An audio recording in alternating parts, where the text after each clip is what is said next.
उड़ रही है। बच्चे पुस्तक पढ़ रहे हैं। पानी बह रहा है। माँ खाना बना रही है। दादाजी अखबार पढ़ रहे हैं। ऊपर दिए गए वाक्यों में रंगीन छपे शब्द उड़ रही है, पढ़ रहे हैं, बह रहा है, बना रही है तथा पढ़ रहे हैं शब्द क्रमशः चिड़िया, बच्चे, पानी, माँ तथा दादाजी के कार्य व्यापार की जानकारी दे रहे हैं। अतः ये शब्द क्रियाएं हैं। जिन शब्दों से किसी कार्य के करने या होने का बोध हो वे क्रिया कहलाते हैं। क्रिया शब्दों का प्रभाव। वाक्य में क्रिया शब्द लिंग तथा वचन के अनुसार अपना रूप बदलते रहते हैं। क्रिया पर लिंग का प्रभाव। कर्ता, कार्य करने वाला। यदि स्त्रीलिंग है तो क्रिया उसी के अनुसार स्त्रीलिंग होगी और यदि कर्ता पुल्लिंग है तो क्रिया उसी के अनुसार पुल्लिंग होगी। जैसे पुल्लिंग, स्त्रीलिंग। अध्यापक पढ़ा रहे हैं। अध्यापिका पढ़ा रही हैं। यहाँ अध्यापक पुल्लिंग शब्द के साथ पढ़ा रहे हैं। क्रिया आई है तथा अध्यापिका स्त्रीलिंग शब्द के साथ पढ़ा रही है। क्रिया लगाई गई है। क्रिया शब्दों में रहा है तथा रही है शब्दों में जो अंतर आया है वह लिंग के कारण ही है। क्रिया पर वचन का प्रभाव। क्रिया शब्द वचन से भी प्रभावित होते हैं। जैसे एक वचन, बहुवचन। बच्चा दौड़ रहा है। बच्चे दौड़ रहे हैं। यहाँ बच्चा एक वचन शब्द के साथ दौड़ रहा है तथा बच्चे बहुवचन शब्द के साथ दौड़ रहे हैं। क्रिया लगाई गई है।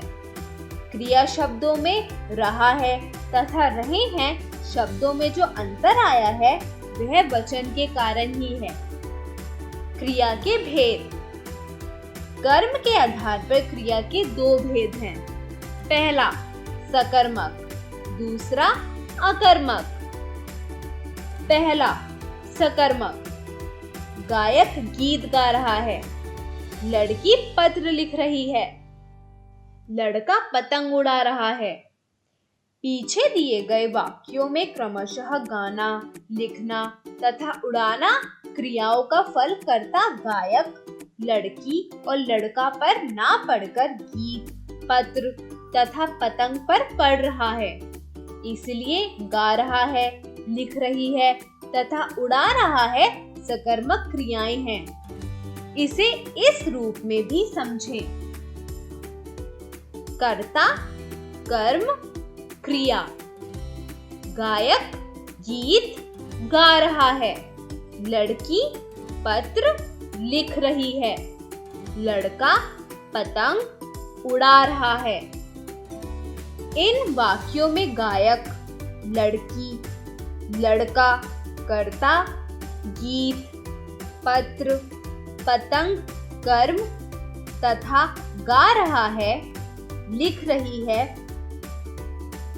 और उड़ा रहा है क्रिया शब्द पद हैं। अतः सरल शब्दों में कहें तो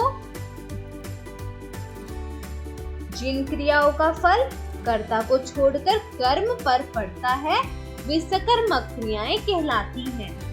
सकर्मक क्रिया के दो भेद हैं।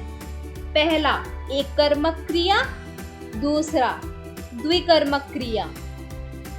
एक कर्मक क्रिया जिस वाक्य में क्रिया का एक ही कर्म हो वह एक कर्मक क्रिया कहलाती है। जैसे मोहन गाना गा रहा है। इस वाक्य में गा रहा है क्रिया का फल गाना पर पड़ रहा है क्योंकि वाक्य में केवल एक ही कर्म का प्रयोग हुआ है। अतः यह एक कर्मक क्रिया है। द्विकर्मक क्रिया कई बार क्रियाएं दो कर्म भी रखती हैं। जैसे मैंने उसे गीत सुनाया। इस वाक्य में दो कर्म आए हैं, उसे और गीत। जब किसी वाक्य में दो प्रश्न आते हैं तो क्रिया से क्या और किसे या किसको दोनों प्रश्न आने चाहिए। इन प्रश्नों के उत्तर में जो शब्द आते हैं वे कर्म होते हैं। जैसे अध्यापक जी ने हमें पाठ पढ़ाया। इस वाक्य में प्रयुक्त क्रिया पढ़ाया से यदि ये दोनों प्रश्न करें, क्या पढ़ाया? पाठ। किसे पढ़ाया?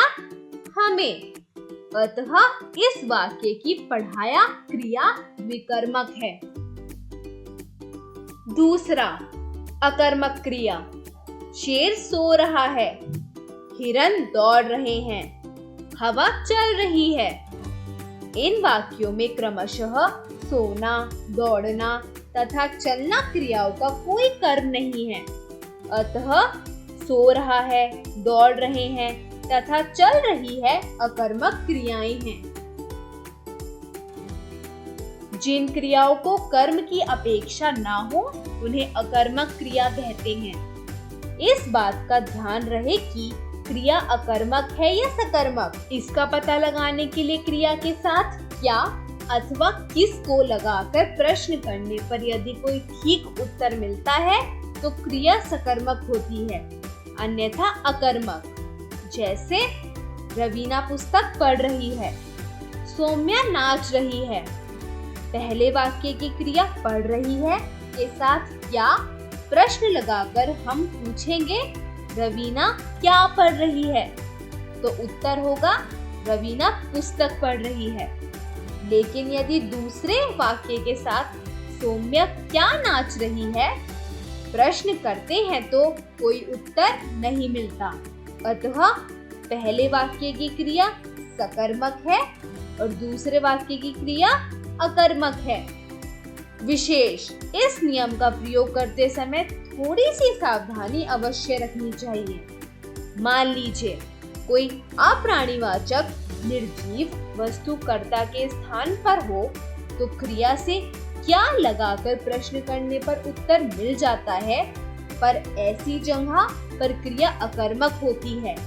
जैसे पहला, हवा चल रही है, हवा कर्ता, चल रही है क्रिया। प्रश्न, क्या चल रही है?